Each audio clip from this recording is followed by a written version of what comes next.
आई जा बाइबल से देखल जा उत्पत्ति अध्याय 42 में जब याकूब सुनले कि मिस्र में अन्न बाटे तब वो अपना पुत्रन से कहलन तो हम लोग एक दूसरा का मुंह का देखत हुआ। फिर वो कहले कि हम सुनले बानी कि मिस्र में बड़ा अन्न बाटे, यही से तो हम लोग जाके हमन के खातिर अन्न लिया जा कि हमनी का जीवित रही जा। अतः यूसुफ के 10 गो भाई अन्न मोल लेबे खातिर मिस्र के गईलन जा। बाकी बिन्यामीन के याकूब ई सोच के भाई लोग के साथ ना भेजले कि कहीं ऐसा ना होके कि उनकरा पर कौनो विपत आ पड़े। ए रीति से जे लोग अन्न मोल लेबे आयल रहलन जा उनकरा साथे इसराइल के बेटा भी अलन जा, काहे कि कनान में बहुत अकाल पड़ल है।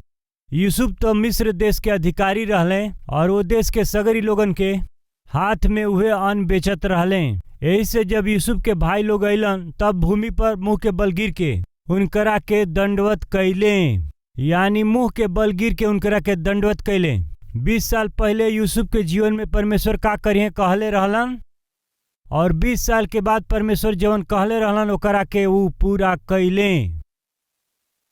ऊ तो मनुष्य ना हमें कि ऊ झूठ बोलस, परमेश्वर जवन प्रतिज्ञा करेलन ओके जरूर पूरा करेलन। हमार भाई बहन माता पिता सेवक सेविका सेवकाई में भाग लेबे वाला परमेश्वर प्रतिज्ञा करेलन और ओकरा के पूरा भी करेलन। रउआ परमेश्वर के प्रतिज्ञा के कबो मत भूली। कई बार रउआ के भूल जाए कि परमेश्वर ना भूलालन। वही दिन यूसुफ से जौन परमेश्वर प्रतिज्ञा कैले रहले वो प्रतिज्ञा के परमेश्वर पूरा कैले। हमार पुल सीधा खड़ा हो गई और तोहन लोग के पुल ही चारों ओर से खड़ा होके दंडवत कैलस। जब यूसुफ बतौले रहले तो उ लोग कहे लगलन कि का तू हमारा पर अधिकार करब, और ऐसे उ लोग उनसे नफरत करे लगले, उनकरा से डाह कैले, उनकरा से ईर्ष्या कैले और नफरत से भर गईले। यूसुफ से उ नफरत करे लगले, आत्मिक व्यक्ति से उ नफरत करे लगले, आत्मिक व्यक्ति से नफरत कैले। एगो आत्मिक व्यक्ति जो अन्याय से बेच दिहल गईल रहे, का हमनी के बीच में केहू बाटे का? रउआ आत्मिक रीति से जियला के कारण ही सतावल जात हैं का? रउआ परमेश्वर की इच्छा के अनुसार जीवन बितावत हैं, यही से राउर मजाक उड़ावत हमें का? तोहार निंदा कल जात बाटे का? दुख देत हमें का? रोआवत हमें का? तो मेहरबानी से रउआ दुखी मत होई।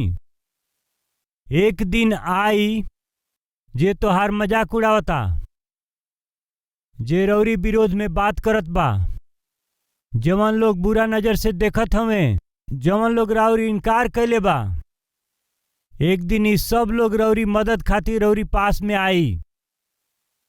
एक दिन ही सब लोग रौरी आगे आई और रौरी सामने अपन हाथ फैला देई। परमेश्वर ये प्रतिज्ञा के पूरा करे खातिर एगो निश्चित समय रखले बाड़े और समय अइला पर परमेश्वर आश्चर्य कर्म करी हैं। हम ऐसन कहले रहली रउआ से। यूसुफ के यदि तुरंत जवाब मिल जाई तो वो वहां से निकल के अपना पिता के घर सीधा चल जैतन, भेड़न के चरवाहा के जैसे रहतन। बाकी यूसुफ जल्दीबाजी ना कैलन, उनके जवाब ना मिलत रहे, यही से भी वो परमेश्वर के इनकार ना कैलन। वो अपना विश्वास के बनौले रहलन, वो ऐसने कैलन। विश्वास के जरिए ही वो धार्मिकता के जीवन बितौलन। यदि रउआ विश्वास करब तो रउआ धार्मिकता के जीवन बिताई। रउआ के परमेश्वर पर विश्वास बाटे तो रउआ खराई के जीवन बिताई। रउआ अपना खराई के छोड़ दें, शैतान यह बस कोशिश करत रहेला, राउर निंदा करेला, रउआ से सवाल करेला, रउआ के सतावेला, रउआ के दुख देला, रउआ अपना आप से नफरत करी। यही से शैतान रउआ से हमेशा झूठ बोलत रहेला, ऊ रउआ के सतावेला। अयुब के पत्नी आके कहली कि वो अयुब से कहली कि का तू अबहू परमेश्वर पर विश्वास करब? एकर मतलब पता बा तू इतना परेशानी में बड़ा, मुश्किल में बड़ा, इतना दुख में बड़ा, इतना दर्द में बड़ा, इतना बड़ा परिस्थिति में बड़ा, इतना भयानक स्थिति में बड़ा, बाकी परमेश्वर पर तू विश्वास करता रहा। इस शैतान के बात पसंद ना होला। रउआ तकलीफ में बानी, परेशानी में बानी, दुख में बानी, आर्थिक परेशानी में होखी, बीमारी से तड़पत होखी, फिर भी प्रार्थना करत हई तो शैतान सहन ना कर पाई। फिर भी रउआ प्रभु पर आधारित रहिला और परमेश्वर के शरण ले ली तो ई बात शैतान के बिल्कुल पसंद ना आवेला। बाकी रौरी विश्वास के देख के परमेश्वर आनंदित हुई हैं। ये बात के रउआ जन भूली। अयुब के जैसे रउआ चाहे मुसीबत में होकी चाहे बुरा परिस्थिति में होकी अपना विश्वास के बनौले रही। यूसुफ की जैसे यदि रउआ के कोनो बात के जवाब नहीं मिलत तबो उ परमेश्वर के ना भूलने, उ अपन खराई ना छोड़ले, उ भरोसा कैले, उ अपना विश्वास के बनौले रह गईले, उ दृढ़ रहले काहे कि उ परमेश्वर पर विश्वास रखले। उ विश्वास रखले, उ का विश्वास रखले कि एक दिन आई परमेश्वर हमरा के आशीष दी है। धोखा से पैसा कमाइल, बुरा काम करके धन दौलत बढ़ावल एकरा से अच्छा बाटे की अधिकार से बढ़ के परमेश्वर जौन हमनी के आशीष देवेलन उ बहुत बड़हन बात हवे। उ विश्वास कैले। हमार भाई और बहन लोग विश्वास करी जा। रउआ यदि परमेश्वर पर विश्वास करब तो रउआ केहू के धोखा ना देब, रउआ बुरा काम ना करब, अपना ही मर्जी के अनुसार रउआ व्यवहार ना करब। इतना दिन तक यूसुफ इंतजार कैले। यूसुफ के विश्वास के देख के परमेश्वर उनकरा के आशीष दिहलन। जानत हई इतना आशीष दिहलन कि उ देश में यूसुफ के तुल्य केहू भी ना रहे।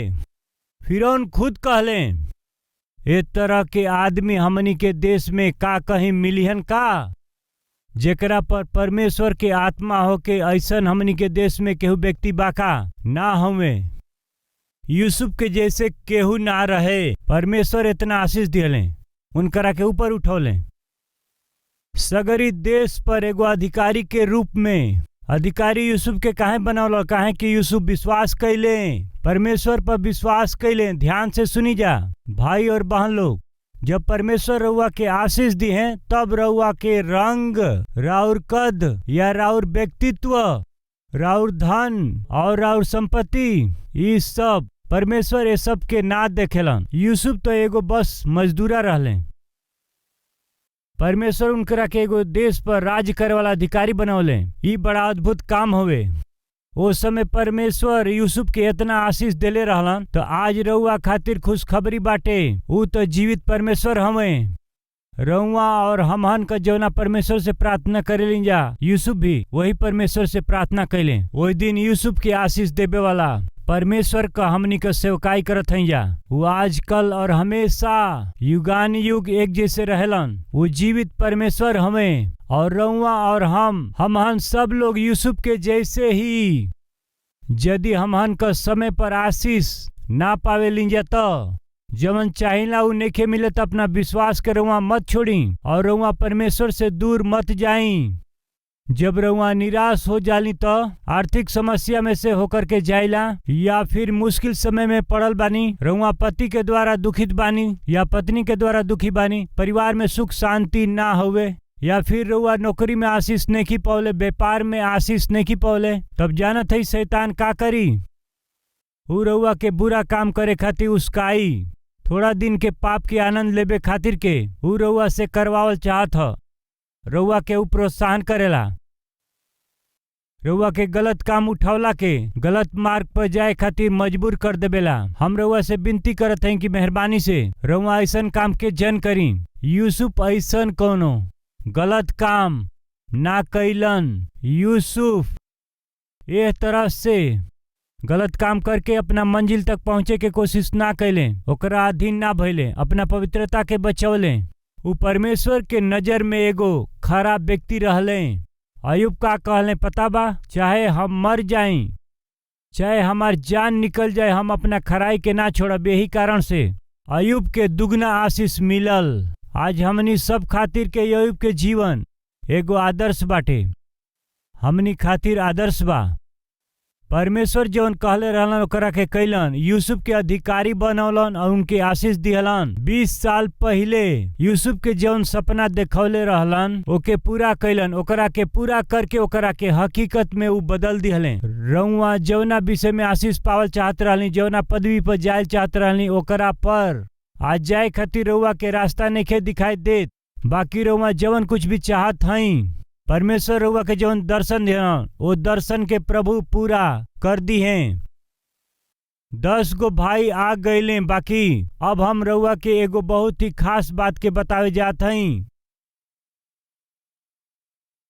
यूसुफ के आगे बहुते लोग, शायद हजारों लोग, शायद लाखों लोग विनती करके भोजन वस्तु खरीद के शायद गईल हुई हैं। सबके भोजन वस्तु देत समय वो अचानक ही वहां पर 10 गो लोग और आ गईले।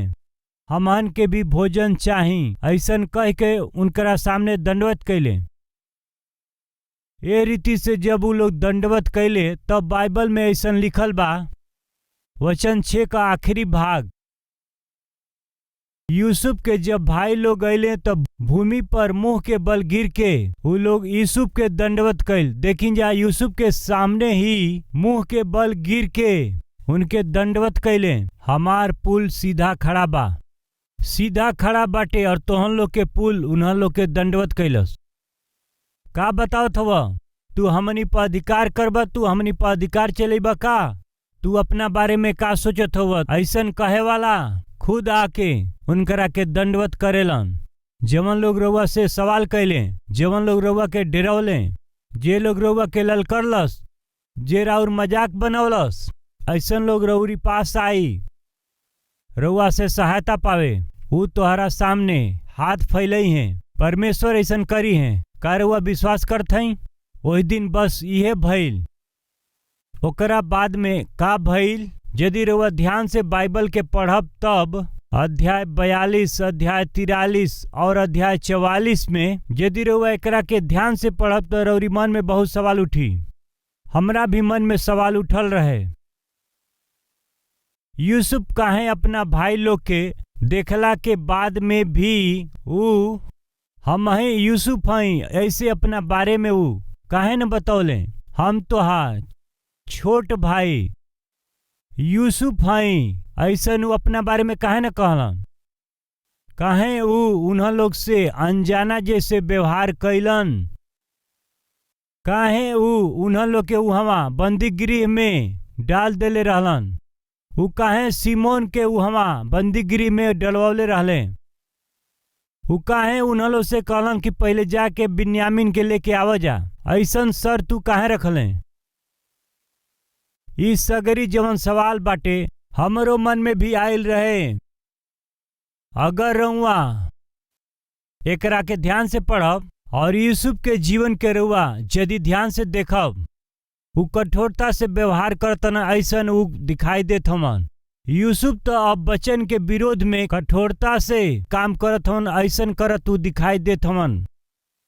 इस तरह से होखेला काहे कि हमहू यही तरह से सोचले रहली।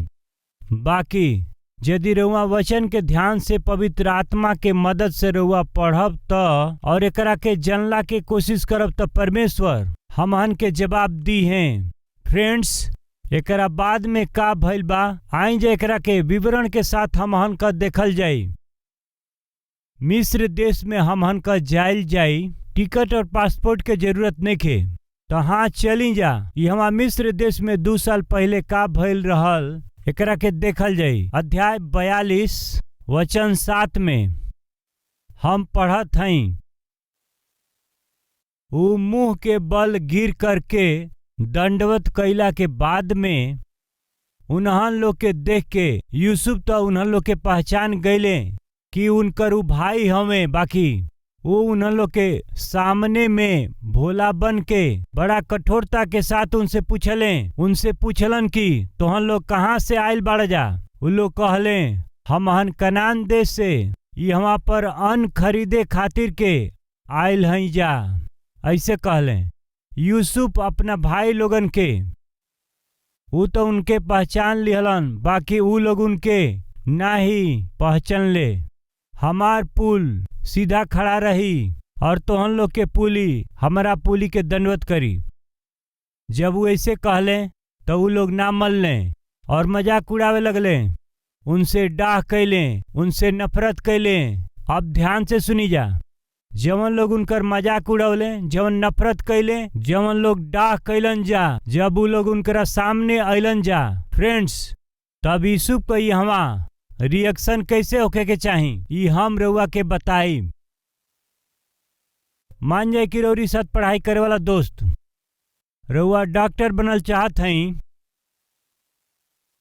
एगो ऊंचा स्थान पर रउआ के पहुंचे के बा, यही से मेहनत से पढ़ाई करत हई। और दोस्त रउआ से कहलन कि का तू डॉक्टर बनल चाहत ना बन पैबा, एमसेट में का तुहार रैंक आई, तू अच्छा यूनिवर्सिटी में ज्वाइन हो सकेला का? बिल्कुल ही नहीं, तू गलत फहमी में बड़ा, ऐसन कह के मजाक करी है।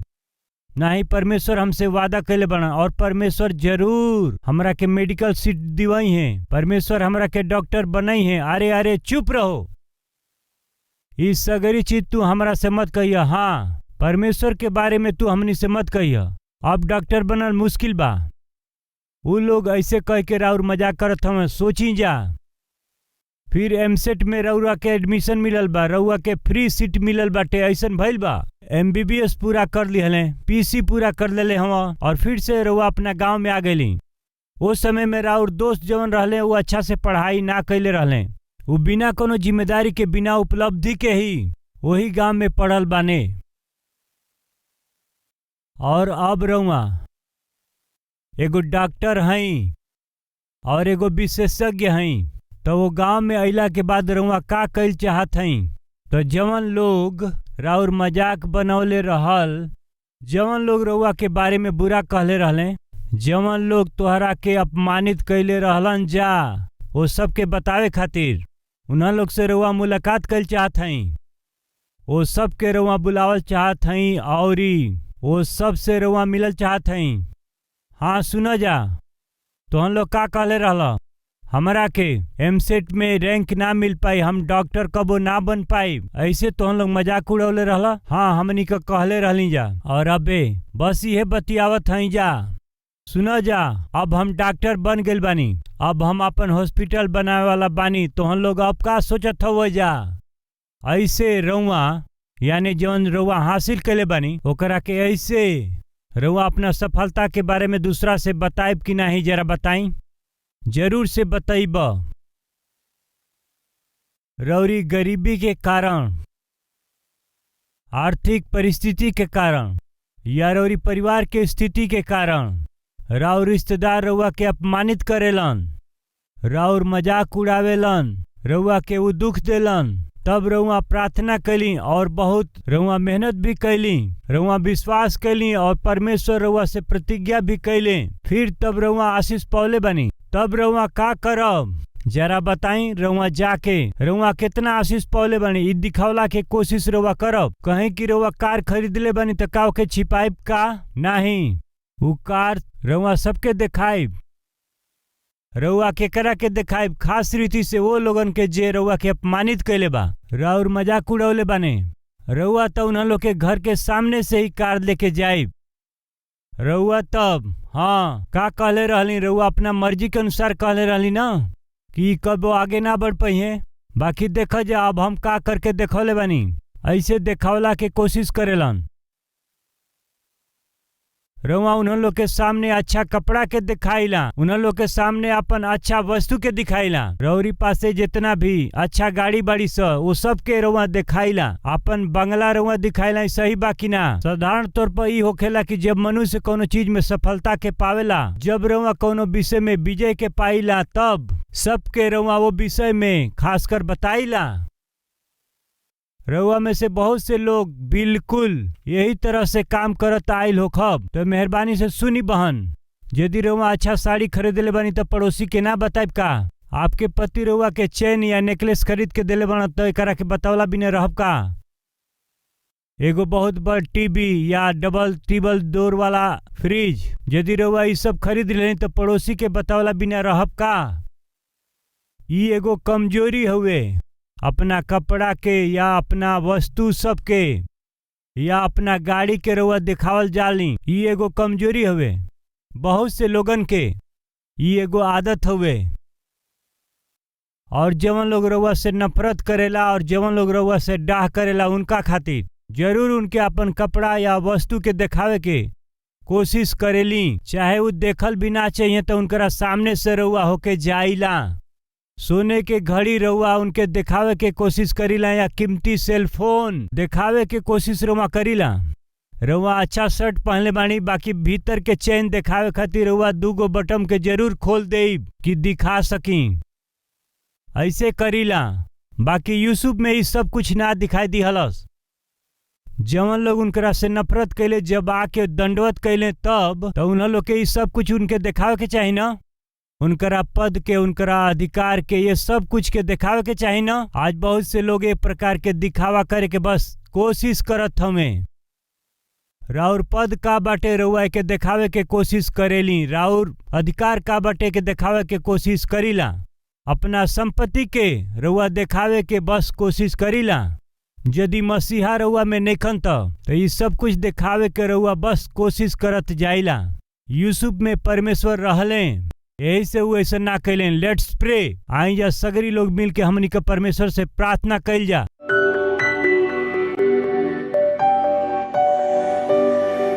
पवित्र आत्मा परमेश्वर रउआ आज सीधे हमनी के अपना वचन के जरिए बात कैले हई। जवन लोग नफरत करेलन, ये कितना बुरा बात बा, ये कितना खतरा बा। ऐसन कैल तो ठीक ना होवे, ऐसन कैल तो उन लोग के बड़ा खतरा बाटे। सीधा वचन के जरिए आज रउआ हमनी से बात कैली है, इसे धन्यवाद देते हैं। जा यूसुफ के जैसन धार्मिकता रउआ हमनी के दे दें। ईर्ष्या, डाह और नफरत या दिखावा, ये सब कुछ यूसुफ के जीवन में ना रहल। ऐसे ही जीवन हमनी के रउआ दे पिताजी। जवन लोग उनकरा से नफरत करत रहले वो फिर भी उनसे प्यार कैलन और उन्हन लोग खातिर रोले भी। ऐसे ही मन रउआ हमनी के देई। आज केहू यदि केहू से नफरत करता तो यदि केहू के क्षमा नहीं खन कर पावत, आज रउआ जवन अपना दास के जरिए वचन बतौले बनी, ई वचन जड़ पकड़े और ई लोग उनके माफ कर दे। यदि हमन का क्षमा ना करे के तो क्षमा ना पावे के। आज के दिन परमेश्वर रउआ हमनी के श्रेष्ठ ई संदेश देले बानी। सब करा प्रति रउआ का एगो विशेष उद्देश्य बाटे, ऐसे रउआ बतौले बानी। और यदि अच्छा से जीवन बीतइहे तो रउरी इच्छा के अनुसार जीवन बीतइहे तो काफी बा। तब वो ऐसा सोच ना पहन जाए, ऐसा उत्तम आशीष के रउआ उन्हें लोग के देव। हे पिताजी, ये पवित्र वचन के हमनी के हृदय में बोई, यीशु मसीह के नाम से प्रार्थना के मांगत हैं जा, आमीन।